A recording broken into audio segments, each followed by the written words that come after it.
জলস্তর নিয়ন্ত্রণের জন্য আজ রাতেই খুলে দেওয়া হবে কাপ্তাই বাঁধের গেট। টানা বৃষ্টিতে কাপ্তাই হ্রদের পানির স্তর বিপদসীমায় পৌঁছানোর কারণে কাপ্তাই বাঁধের স্পিলওয়ে গেটগুলো খুলে দেওয়ার সিদ্ধান্ত নেওয়া হয়েছে। আজ শনিবার বিকেলে কাপ্তাই পানি বিদ্যুৎ কেন্দ্র থেকে প্রকাশিত এক বিজ্ঞপ্তিতে এ তথ্য জানানো হয়েছে।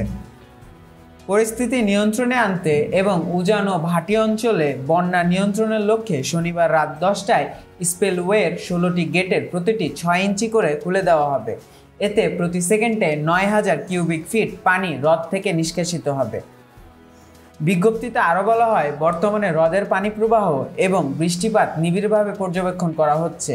পানির স্তর অস্বাভাবিকভাবে বৃদ্ধি পেলে গেটগুলো আরও বেশি খুলে দেওয়া হবে। হ্রদ ব্যবস্থাপনা কমিটির সাথে আলোচনা করে এই সিদ্ধান্ত নেওয়া হয়েছে।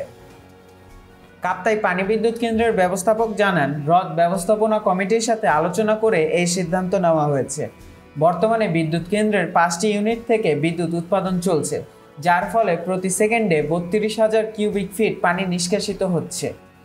রাঙামাটি জেলা প্রশাসক ও হ্রদ ব্যবস্থাপনা কমিটির সভাপতি মোহাম্মদ মোশাররফ হোসেন খান বলেন, হ্রদের পানি বিপদসীমায় পৌঁছেছে এবং বাঁধের নিরাপত্তার জন্য এবং রুল কার্ভ অনুসরণ করে পানি ছাড়ার সিদ্ধান্ত নেওয়া হয়েছে। তিনি সবাইকে আশ্বস্ত করেন যে প্রতি বছর এই ধরনের ব্যবস্থা নেওয়া হয়, তাই আতঙ্কিত হওয়ার কিচ্ছু নেই।